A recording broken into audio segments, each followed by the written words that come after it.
Let's go, baby! Let me get some coffee, y'all, real quick.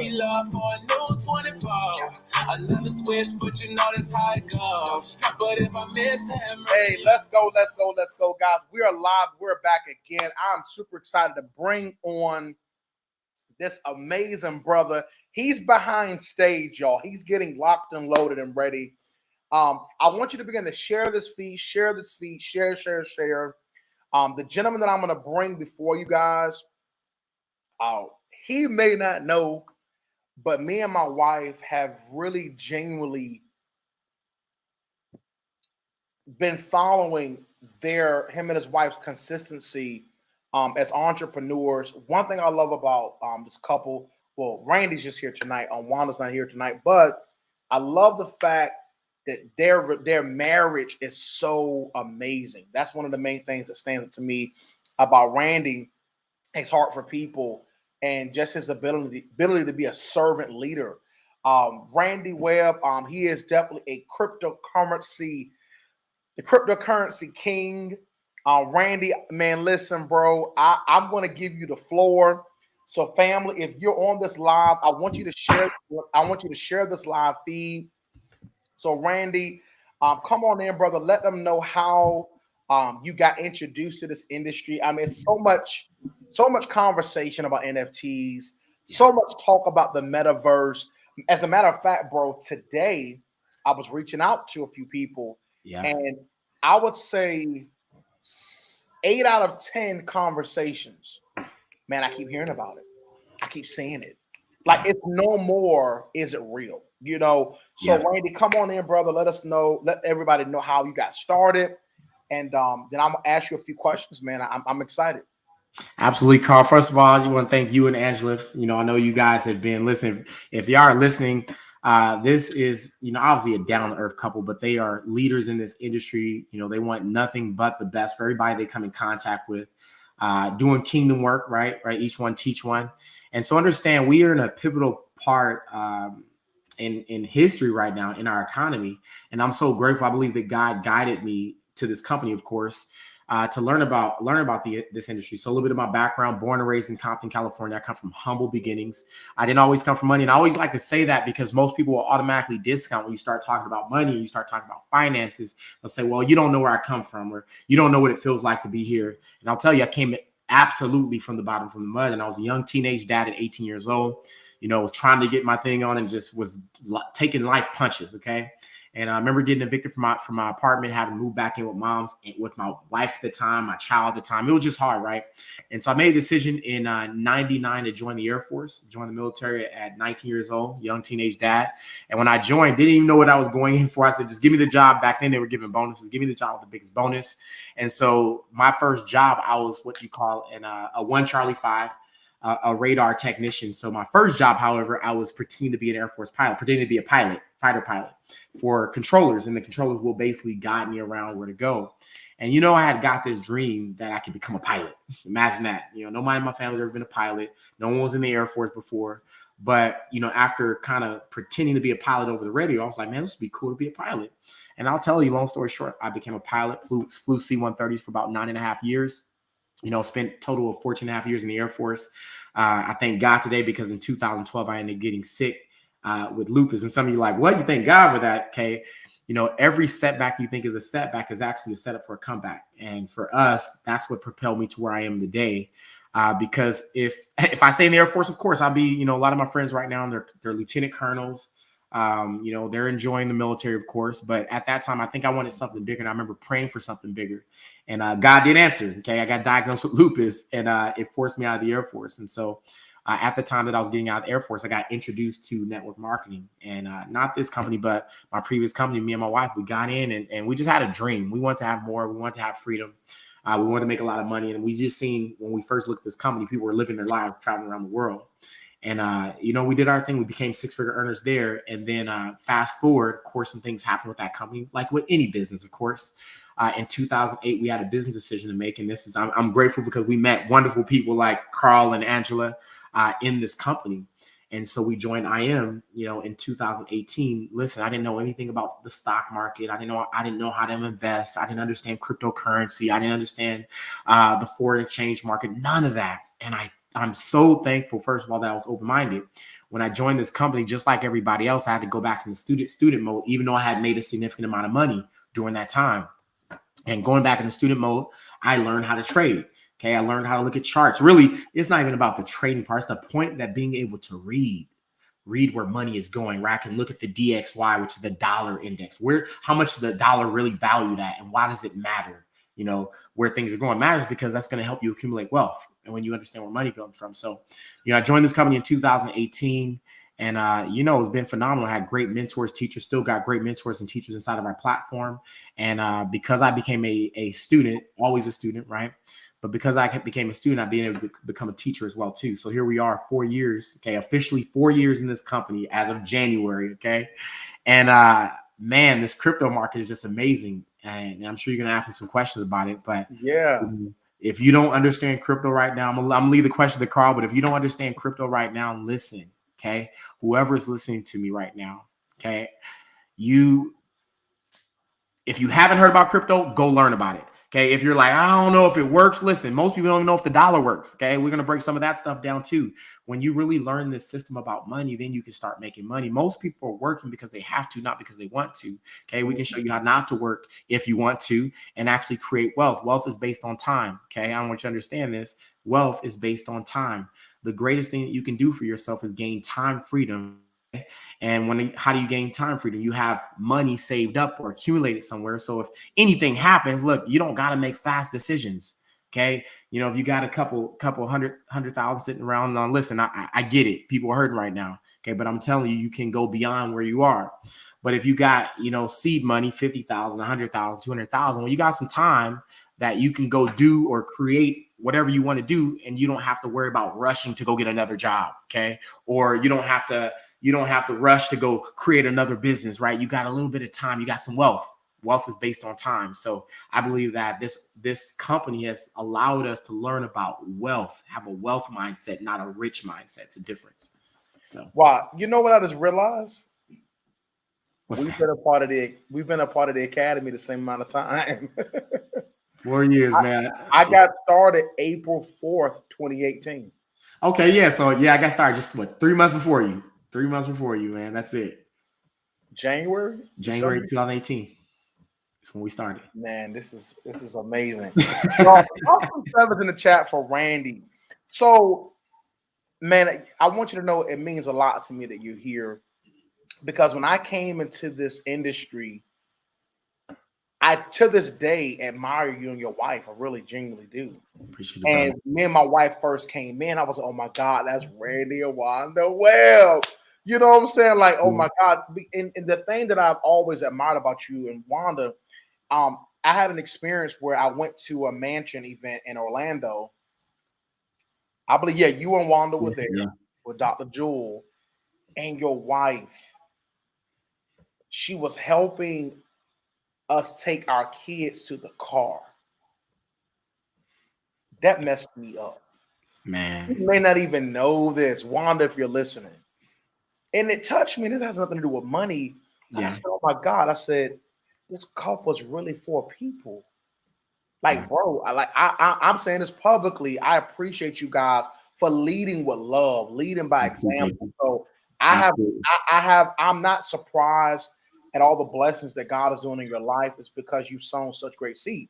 So with that being said, where do you see this cryptocurrency space going, bro? Because bro, 8 out of 10 conversations today, it's one guy said to me, he said, Carl, from 2004 to 2021, he said, I'm a tow truck driver. He said, I make about $1,500 a day doing 20, for a job. That's not bad for a job. Yeah, absolutely. Said, but I don't know where the money is. That's $25,000, $30,000 a month. Absolutely. Yeah. That's quick math, right? He said to me, he said, Carl, I'm looking forward to your event on the 5th because I've had so much money come through my hand. So you posted something, bro, in one of our chats, And you said the problem is people don't want to grow $1 million. They want to spend $1 million. Yeah, people don't want to be millionaires. They want to spend $1 million. Absolutely. It's mindset. Man, Listen, talk about what crypto's headed, bro. Talk about what's happening and why people need to get started. the Let's go. psychology of money. Listen. First of all, let's talk about crypto, where it's going. You said something here, right? And it doesn't matter. This is what people think. Oh, when I start making more money, then I can get rich or I can get wealthy. And they wait. And I'm going to tell you right now, okay, you may not know me from a can of paint right now, but I'm just going to tell you, do your own investigation, get started now. It doesn't matter the cost. I was actually doing an Excel sheet, for example. Okay, there's a lot of cryptocurrencies that are out there. And I was doing I like to talk about compounding, right? The power of compounding. And the reason I talk about compounding, because the first thing I was just talking to this young lady on my feed, she's like, you don't know what it's like, if you don't got money and there's not extra there. And what else is she going to have to say? And then, sometimes people can think that you're hard on them financially. And listen, I'm probably hard on people because I know where we come from. Okay. And I think that if I give favors, I don't do you no favors. You can listen to that twice. If I do you favors, I don't do you no favor. I do you favors, I don't do you no favors, because you are not learning the process of what it takes to become wealthy. Okay. Like I said, so the guy you're talking about, he's rich, but he's not wealthy, right? That's the difference. Rich is based on the income that you make. Wealthy is based on the time that you have, right? So you can not be a millionaire and be wealthy. You can be I won't say you could be a millionaire and be wealthy, because obviously you're spending your money. If you made $1 million, you got a couple million in the bank, but if you're living off it, it could be gone in 5 years. So your wealth is 5 years. And so when we look at this cryptocurrency space today, I want you to look at cryptocurrency. It's a new financial system, y'all. Okay. We remove the middleman. All right. That's all that cryptocurrency is. It's a way to remove the middleman, which we call a third party, which was typically the bank. You move a trusted authority. So everybody trusts the banks. The banks collapsed in 2008. The banks have had a lot of collapse over the past 100 years. But because people refuse or don't look at history, they don't understand that. There's a reason why the government says there's FDIC, right? The insurance that they provide. You only need insurance when something is risky. What is my money being risked on that I don't know about? Okay, think about it. You put money in the bank every single day, okay, every paycheck. And our claim to fame as American people about our money is like, well, the banks have FDIC. No, they don't. We provide the FDIC because the government don't have money. The government collects revenue through taxes. Come on. So we provide the insurance. So it's here. It's understanding the education. So I think what's happening on Wednesday is they're going to get the education about money. And then, because before we even talk about cryptocurrency, right? The truth is we got to teach you about money. Most people don't, we're like, okay, come over to cryptocurrency, come over to this new money system. And they don't even understand the first system. Okay. We don't understand how our money works. And this is why most people are getting hurt right now. We have massive inflation right now. Okay? What does that mean for you? Massive inflation means that the buying power of, I just happen to have these dollars here. I'm just looking, so talk about that. The buying power of these dollars right here. And these are two different dollars. I'm going to talk about them. Okay. This is a Federal Reserve note. Okay. This is what they get to print with nothing back. It's a fiat currency, Federal Reserve note. This, however, is a silver certificate. You see that right there? Silver certificate. Okay. Mm-hmm.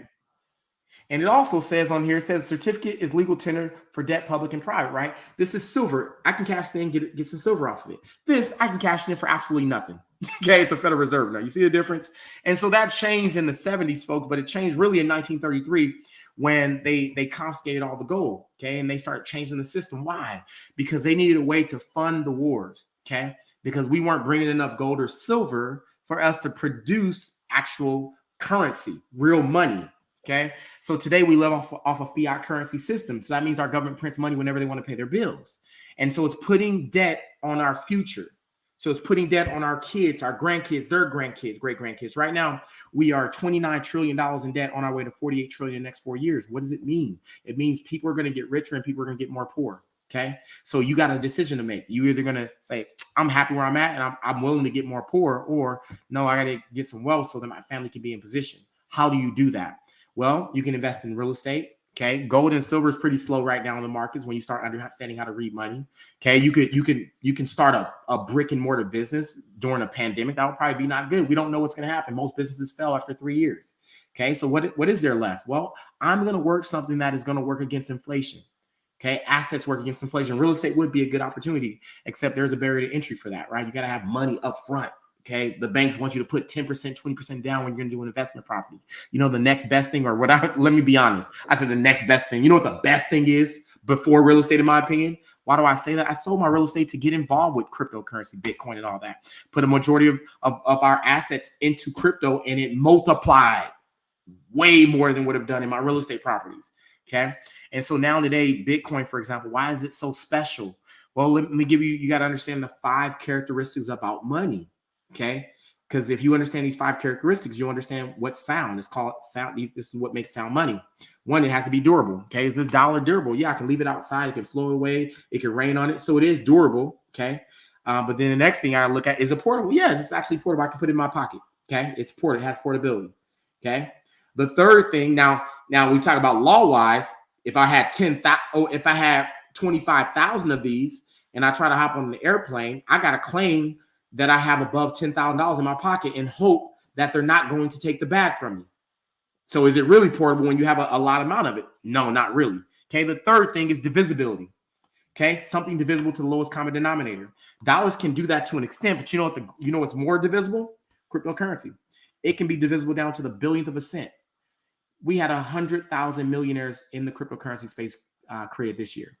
Do you realize that even in the meme coin, I know we make fun of the meme coin, okay, but the truth is it's still a financial market, right? It's still moving. It's still something of value that people are seeing value in and they're buying it. And so Dogecoin and Shiba and all that, not an advocate for any of them, but what I'm saying is because of culture, okay, people get involved with these. Well, let me tell you, if you have the education to understand, like, listen, these things came on board at the billionth of a cent. Okay, that means a billionth of a cent means a decimal, 9 zeros, and then a 1. Okay, if you were to invest $1,000 into a project like that, and it moves up 3 zeros to the millionth place, okay, so a millionth of a cent now, your $1,000 just became $1 million, and the project didn't even go to 1 cent.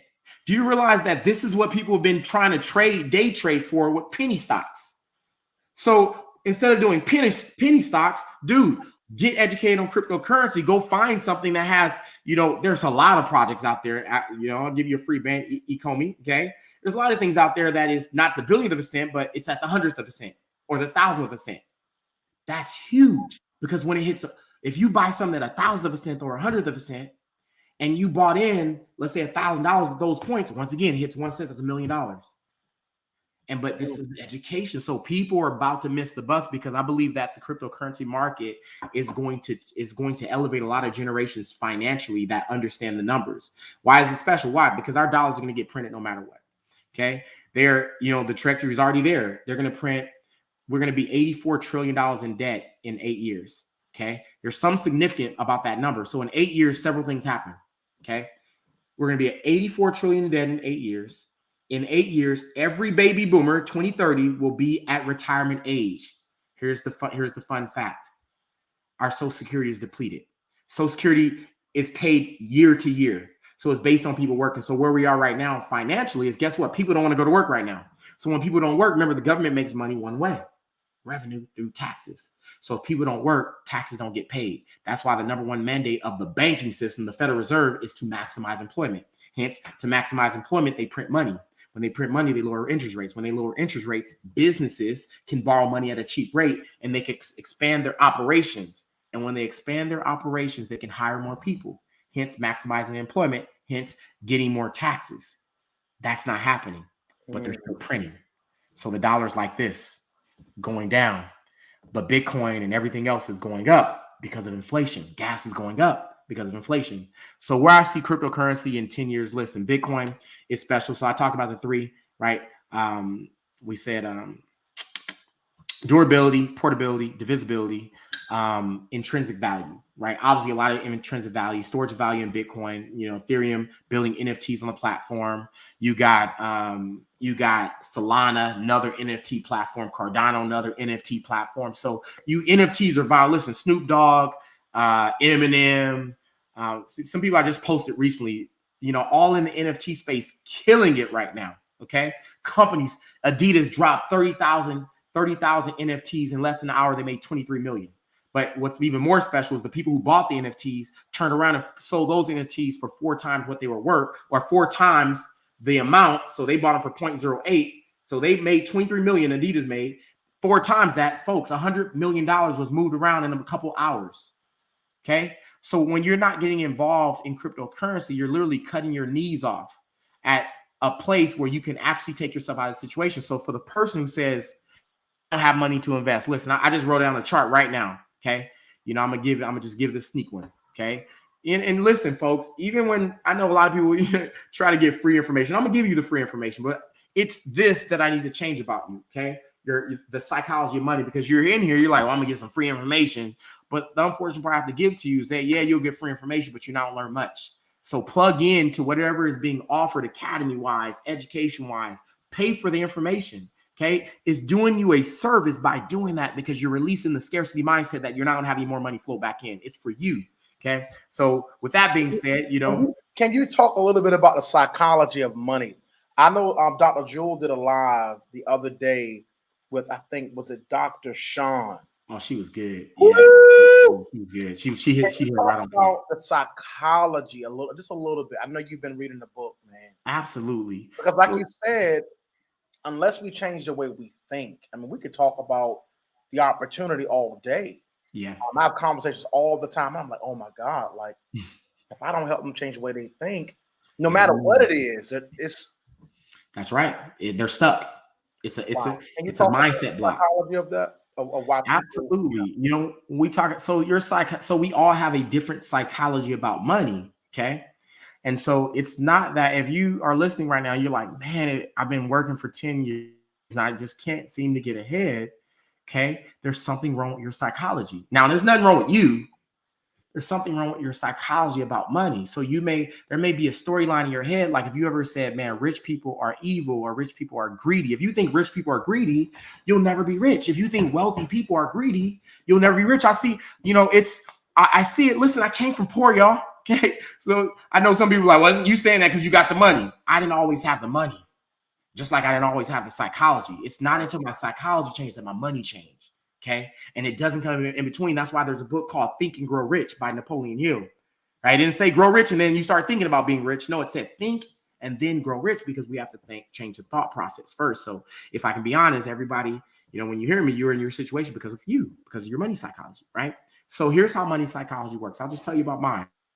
Coming out of Compton, California, you had, you hear things like, man, you only live once. If you hear me right now, what does that mean for a lot of people? You only live once. What does that mean, Carl? You already know, right? Go spend it. Mm-hmm. Okay, I'm gonna get what I want to get. Yep. Okay, and then we go spend it when we shouldn't be spending. We should be saving, or we want to show our money. Listen, okay, psychology wise too.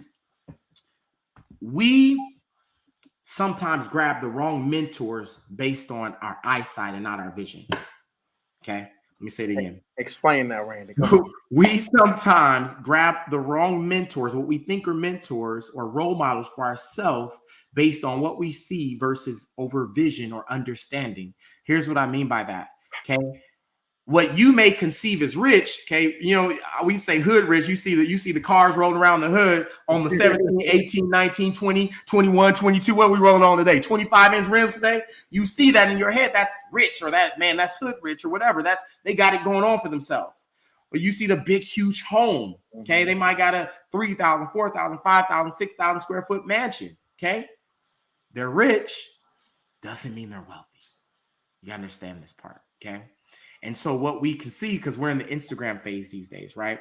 And in the Instagram phase, it looks like everybody's doing awesome, right? You don't get to see, right? You see the person maybe, I finally got this out of my system. What this happened in 2020, okay? Finally bought me a pair of Gucci shoes, okay? Some shoes that cost, a couple $100.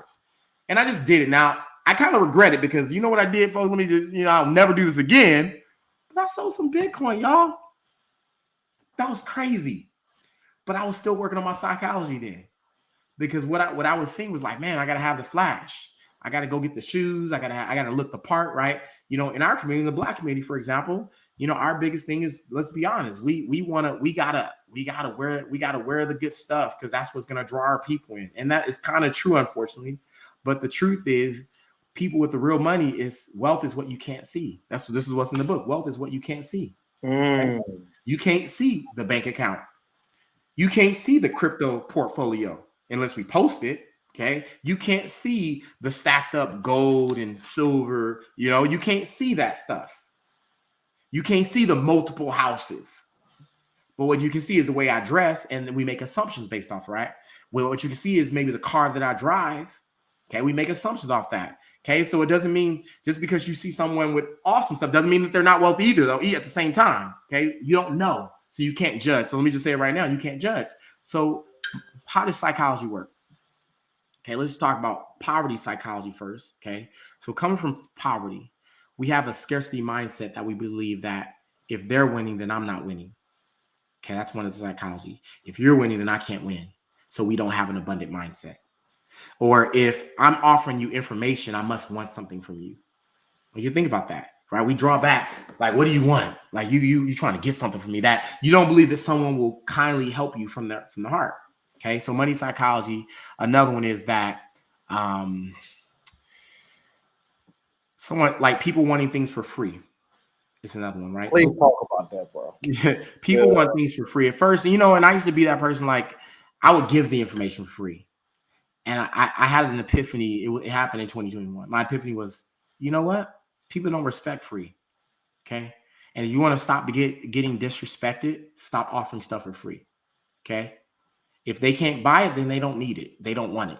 Right? If I tell you that I can change your life, help you maybe create a banking system, or help you make $100,000 or make $1 million, and you may see some of the stuff happening, but you're like, well, just if you're making it like that, because people tell me, well, if you're doing that, well, just do it for free. Then it's not the point of doing it for free. I can give it to you for free. You just won't respect it. But when you pay for it, you respect it. Okay? And then when you pay for it, it's about the universe too. Okay, it's the respecting of time. Right? If I give you value and time, you're like, man, I'm gonna at least pay for your lunch, pay for your dinner, whatever the case may be, because you value time here. It's not the money, it's the here, it's the mindset part of it that you say, dude, I'm not gonna take your time for nothing. Right here, because you value time. And therefore, since you tell God that I value time, God's gonna pay you for time one day. It's a law of compensation. But because you don't respect time, you're like, he didn't want to give me for free. Now I don't want it then. But then at the same note, you want to go to a job and get paid an hourly wage. So how can, in one breath, you're like, you got to pay me for my time, but then you don't want to pay nobody else for knowledge or time? That's backwards. The psychology doesn't add up. So that's psychology right there. You have things that we just have in our head about rich people, about wealth, or what we think wealth is. Okay. You have people who will do more talking than someone who has, I got a rule. If my bank account, I know my bank account is smaller than someone else and I'm in their presence, I'm not going to talk that much. I'm going to do a lot of listening. Okay. And so, but what you'll realize is there's a lot of opinionated people. I can tell you what's in someone's bank account based on how they're talk. Okay. I can tell you what's, if someone's broke or not broke based on their emotions or how they respond to certain things. I get people who respond to my message. I'm like, yeah, I see you're combating to stay in a scarcity mindset. We will combat to stay in a scarcity mindset, which means that we don't believe that there is enough. So, Randall, would you say if we can confront the psychology, we can help the person? Absolutely.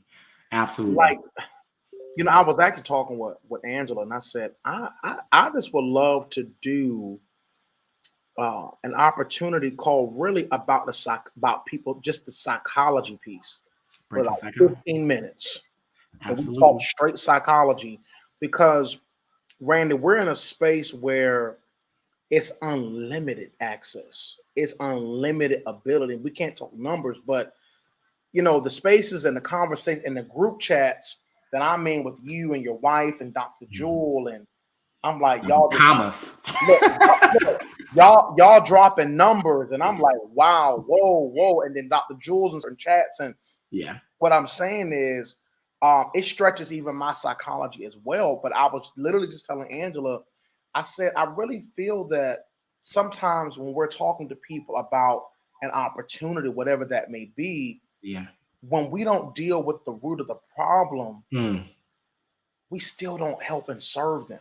So I'm going to get that book. I have to get that book, man, because that's what I've noticed. Like, even when I talk to people after they may see the information and I start having a heart to heart with them, I'm like, oh my God, I'm dealing with this psychology.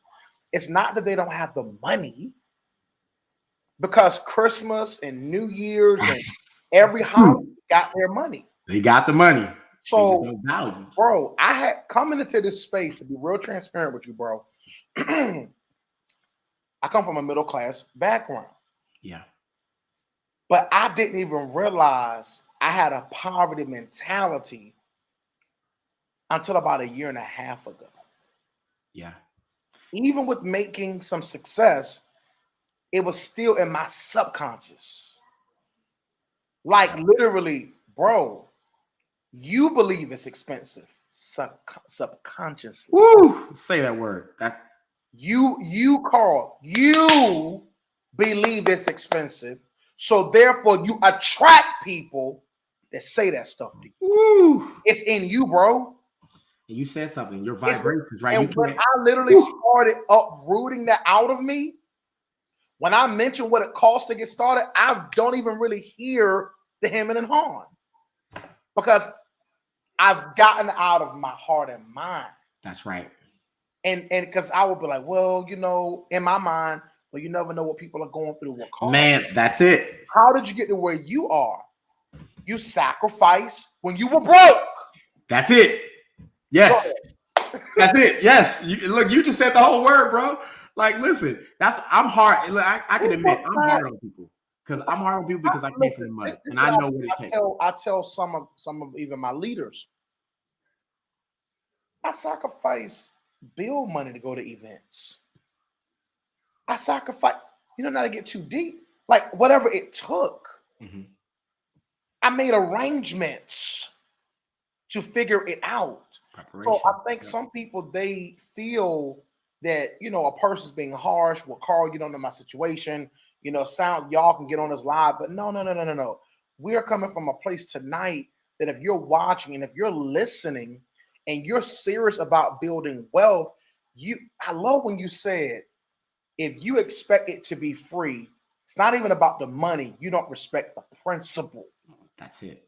Do you really think this may be a little extreme, that you will have a hour meeting with Oprah Winfrey for free?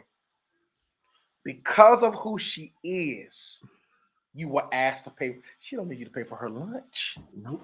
But you will want to. Like, how do I compensate? Which you really can't, because she's, But it's crazy. They understand the value of time too. Let me tell you what a mentor told me when I was coming up. When I first got in this industry, right? I had a problem with, because we're all here. Another part of our psychology is this: you've been taught growing up that it's not okay to ask for things, or not ask for things, to accept things, not ask, accept. So we have a problem receiving. So when someone offers you something, because your parents told you, when we go over here, don't you ask for nothing, don't you take nothing. Look, we all know, right? You go into some people's house you don't know. Hey, don't you be asking for nothing. Don't you be touching nothing. That you got this psychology, whether you know it impacted you. Okay, so let me tell you what my first millionaire mentor broke out of me. Because when he came, I wanted to show I was independent. I was a pilot. I was retiring out of the Air Force. I was independent. I got to a place in my life. I was still middle class, though, but I got to a place in my life. Me and my wife, we got a couple real estate properties under our belt. We're good, in our eyes, right? But here's my millionaire mentor, 4 years younger than me, when I came into this industry, and he would come into town. I didn't expect him to pay for nothing. Right. I would pay for everything. Right. I remember him coming out, pay for his hotel. Mm-hmm. Okay. Of course I knew I paid for the hotel because I just wanted to. It don't matter if he had it. It didn't matter. But there was a time we were, as we started growing a relationship together, I remember being at the event and he would offer certain things. I'm like, no, I'm good. He wouldn't say anything. But then one time I remember saying something about, he pulled out this wad of cash. And I said, man, you carry around that much cash with you, bro? When we come from, this is what hurts us. Okay. You come from a bad community. You come from the hood. Things happen. You carry a lot of money. You get robbed. Something happens. We have some scars that we carry around that is not serving us in the financial realm of our life. So for me, my scar was, man, I'm not carrying around a gang of cash because, man, I might lose it. Scarcity mindset mean I won't. If I lose it, I ain't gonna be able to get it back. I might get robbed for it. I mean, I don't think that money comes frequently and abundantly. I don't believe that money is just gonna flow in. Even though I was in the industry where we were making a lot of money. You hear me? So in one instance, I'm like, yeah, money comes frequently and abundantly. Like you said, subconsciously, that's not what I felt. And he caught that. And I told him, he says, why are you scared about me caring about money? He says, dude, why do you feel that way? And I told him a story. And I'm gonna tell you what happened to me. When I was 18 years old, y'all, okay, young dad, married, I'm trying to take care of my business, got my little 1-bedroom apartment. My rent is only $400, but I'm not making that much money. And I'm just like everybody else, living paycheck to paycheck at that time, okay? One check is going towards rent. That check is specifically for rent. And, bro, I cashed my check at the liquor store. We call it in California, you call them liquor stores. But so cash my check at the store. Bro, in between the store and me heading to go pay my rent, I lose my wallet. Might have got pickpocketed. I don't know. Because it was $500 some dollars. And bro, I got evicted from my apartment. Them landlords, see, I was brand new. They were like, they gave me a 3-day notice to pay rent or quit. That means you got to move out. But I didn't now understand today being a landlord, it's supposed to be a process. But long story short, I moved back in with my mom for that instance. And that one situation at 18 years old, I carried all the way until I was 34 years old. Jeez. Okay. And then my mentor during that time, he says, man, he goes, so I told him the story. And you think he'd be like, oh man, like I'm waiting for him to be like, oh, that's so sad, man. He goes, man, I love him because he was like, oh, that's so sad, bro. That one situation has held you back this long. Whew. Wow. That one situation has held you back this long from you being able to accumulate wealth, because that was a holder for me. So that was psychology that had to be changed.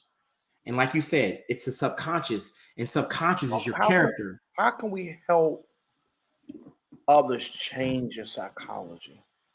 They have to be aware of that they have to be aware of their psychology, okay. Right? They have to accept that I don't know what I don't know, and they have to be students. But most people, they know it all already. I'm good. Like you said, it's like people, you can look at their body language, like, what do you want from me? Absolutely. Wow. Right. Or they get uncomfortable about you talking about money, right? If you get uncomfortable when we talk about money, if I say million, money, and that gives you some type of feeling, there's something that's inside of you that is you got to fix. If you get uncomfortable when we talk about getting rich or getting wealthy or accumulating this, accumulate that, there's a psychology problem. Why do you get upset? You got to ask yourself, why do I feel some type of way when we talk about money?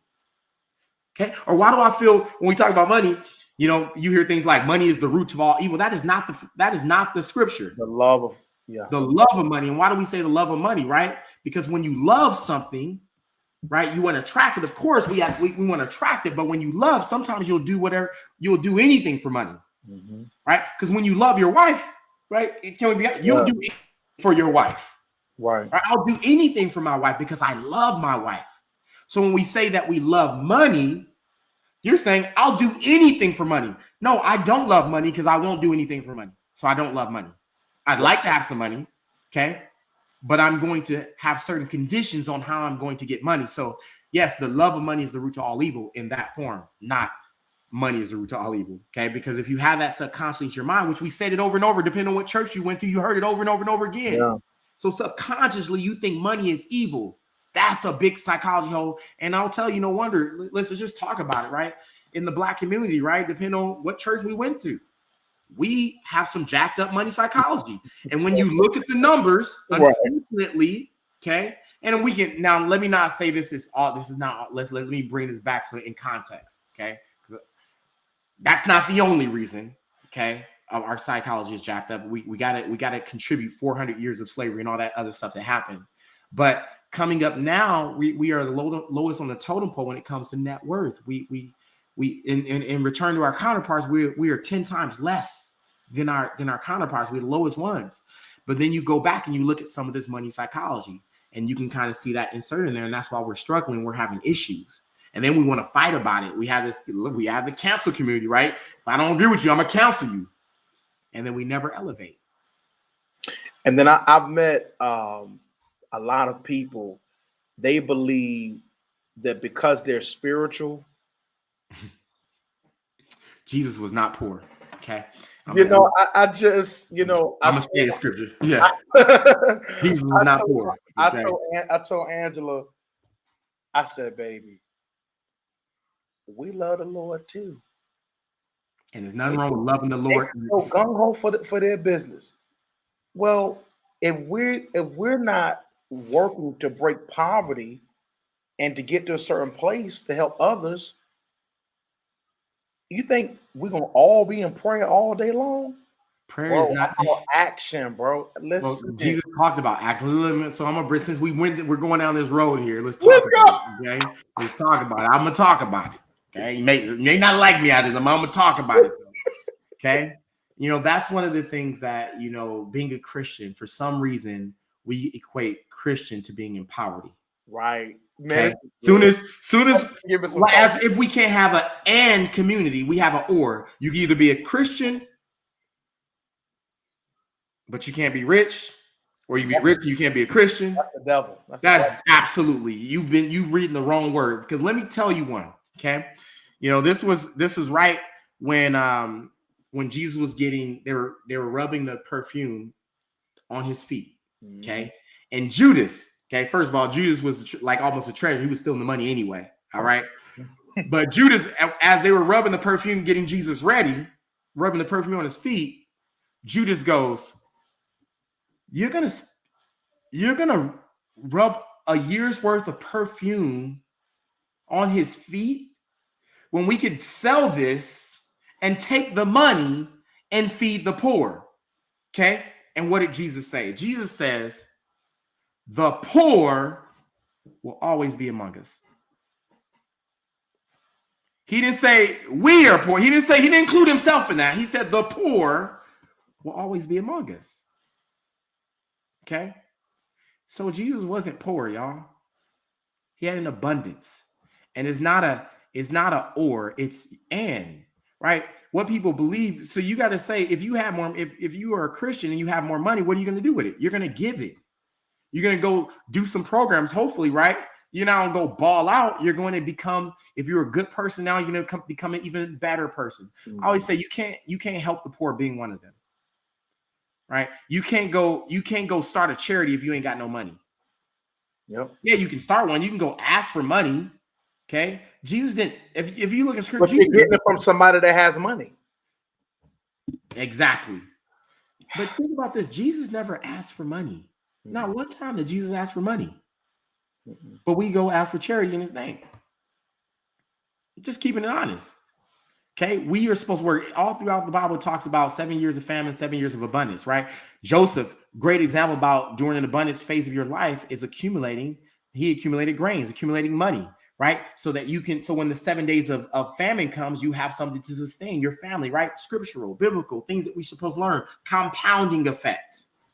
But we don't apply those things. So, man, yeah, we can go down this rabbit hole. It's a lot of psychology. Yeah, I'm excited about the 5th.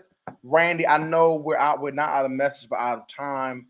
Wednesday, January the 5th, family, my friend and brother, Randy Webb, y'all. If you guys enjoyed this conversation, man, I had to get me some tea over here, man. This is really good, bro. Y'all drop some fire emojis in the chat. Drop some number 7s in the chat. Dre Lavelle, I see you. Yeah, going on. Yeah, I see some of y'all in the chat. I need y'all to go crazy in the chat. I need you to share. Randy, I will see you on Wednesday. For those of y'all that are open to learning, you want to get back in contact, wherever you're seeing this feed, whether you're seeing it on Randy's page or my page, whoever feed you're seeing this on, listen, this call or nothing else should have definitely gotten our psychology together so that we can experience the abundance that God has for us. Randy, I appreciate you, my brother. Thank you, Carl. And definitely your time was definitely worth it, brother. And I thank you from the bottom of my heart for even taking out time out of your schedule to be here tonight. We will continue this on Wednesday at 7 Central, 8 Eastern on this coming Wednesday. I'm excited. And now we're going to continue to wrap this up. and go to the next level. Let's go. Let's go. Thanks for having me on. I'm feeling brand new coat. Turn my new mercies to mercy a lot go. I've been in the jungle trying to hang on to what I know. I know it show up in the dark with the light show. I know mama got me covered, pray for